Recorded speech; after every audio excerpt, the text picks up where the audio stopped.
हम लोग छोटे छोटे विद्यार्थी के रूप में थे, तो हमारे अध्यापक कहते थे रात में पढ़ने आओ, वहीं रहो स्कूल में। तो हम लोग रात को जाते। तो हमारे गांव में स्कूल थोड़ा सा बाहर, अब तो गांव बढ़ गया है तो स्कूल गांव नहीं थे, उस समय थोड़ा सा दूर, तो ज्यादा नहीं थोड़ा बहुत। तो उसमें एकांत हो जाता रात का समय, तो डर लगता था। तो हम बच्चों ने एक उपाय सोचा कि डर लगता तो क्या करें।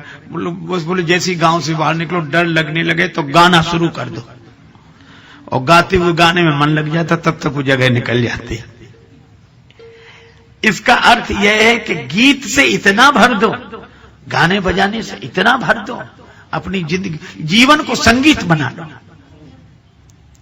यही संगीतमयी राम कथा है। जीवन संगीत से, परिस्थितियां ठीक है, अपनी जगह ठीक है। कई बार हम परेशान हैं, तुम्हें गाने की पड़ी है, तो गाने के अलावा कोई उपाय नहीं जिससे तुम्हारा मन का दुख कम हो जाए। और इसीलिए यहां भी भगवान का जन्म हुआ, और जन्म लेते ही सुख से कुछ दिन भी नहीं रह पाए, गुरुजी ले गए राक्षसों को मारने का काम। फिर जैसे तैसे थोड़ा सा मिला कि वन चले जाओ, और वन में खबर मिली पिताजी का मरण हो गया। आगे बढ़े तो सीता जी का हरण हो गया। इतनी प्रतिकूलताएं, लेकिन तो भी भगवान इस बात को सुना कैसे रहे, आपन चरित कहा हम गाई। गाकर मन सहजता से कि ऐसे ऐसे हुआ, प्रसन्न सहजता से। हनुमान जी चरणों में गिर गए, आप भगवान हैं।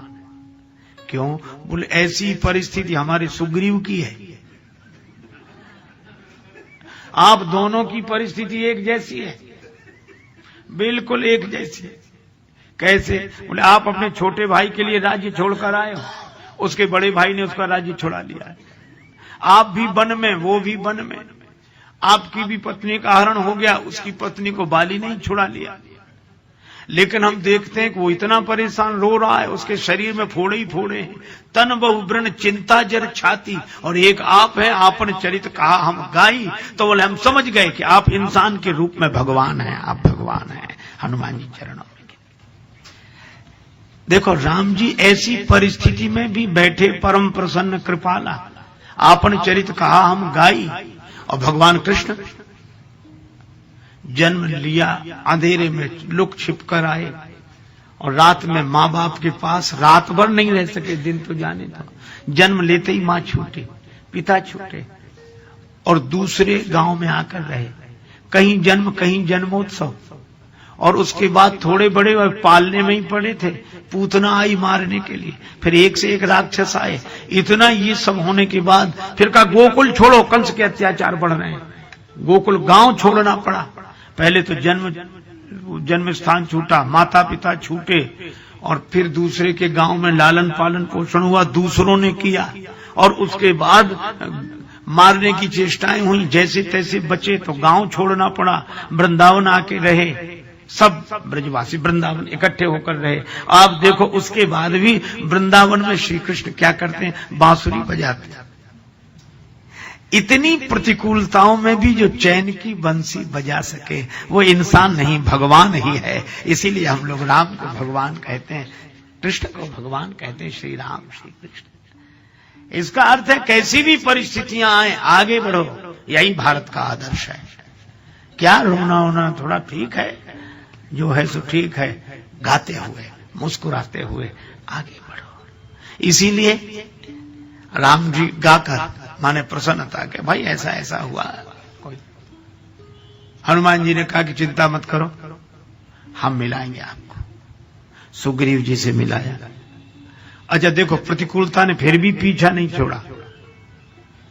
आजकल लोग कहते हैं हम बड़े टेंशन में रहते हैं, बड़े हम क्यों? बोले हमारा कोई काम बिना बाधा के पूरा ही नहीं होता, बहुत मुश्किल से पूरा होता, हम बड़े परेशान रहते हैं।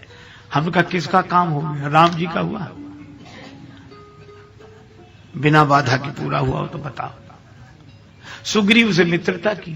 अब देखो बाधा की बात करें, सुग्रीव से भगवान ने कहा सखा सोच त्यागो बल मोरे, मेरे बल पर निश्चित हो जाओ। बाली के कारण तुम दुखी हो, मैं बाली को मिटाऊंगा, तुम सुखी हो जाओ। इतना भरोसा दिलाया, अपना मानकर ही तो दिलाया। अच्छा मिलाने वाले हनुमान जी हैं, तो उन पर भरोसा किया और उन्होंने मिलाया, और जिससे मिलाया, जिसके लिए प्रतिज्ञा की, वो कह रहा ठीक है जब आप करोगे तब मानेंगे, अभी तो हमें समझ में नहीं आता। लक्ष्मण जी ने कहा ये तो भरोसा ही नहीं कर रहा है और आप भरोसा दिला रहे। भगवान ने कहा ज्यादा दुखी है, शायद मान जाएगा। कैसे? बोले परीक्षा दे देंगे तो मान जाएगा। भगवान ने परीक्षा दे दी।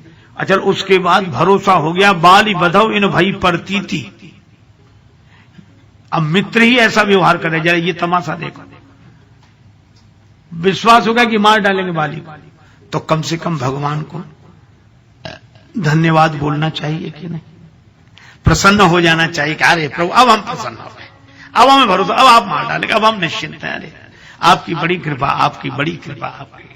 राम जी सोच रहे थे यही कहेगा ये, लेकिन कुछ ऐसे विचित्र लोग होते हैं जिनके मन की भगवान तक नहीं जान पाते, औरों की कौन कहे।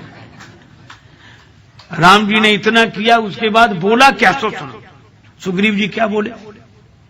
भगवान ने कहा कि अब तो प्रसन्न हो जाओ मेरे मित्र, अब तो निश्चिंत हो। अब तो सुग्रीव जी बोले किससे?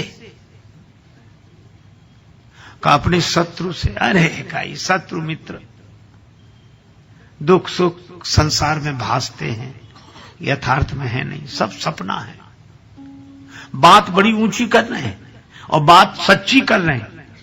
कई बार लोग कहते हैं वो गलत क्या कह रहे हैं, वो गलत क्या कह रहे हैं। हमने कहा वो तो गलत नहीं कह रहे हैं, पर आदमी तो गलत है। वो सच्ची बात भी गलत आदमी का है।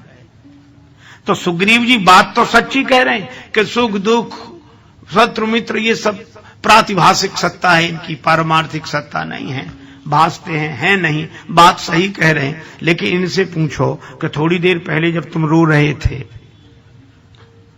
तब संसार सपना नहीं था? परिस्थिति अनुकूल होते ही संसार सपना, और परिस्थिति प्रतिकूल होते ही संसार सत्य। दूसरे का अपमान हो तो संसार सपना, और अपना अपमान हो तो संसार सत्य।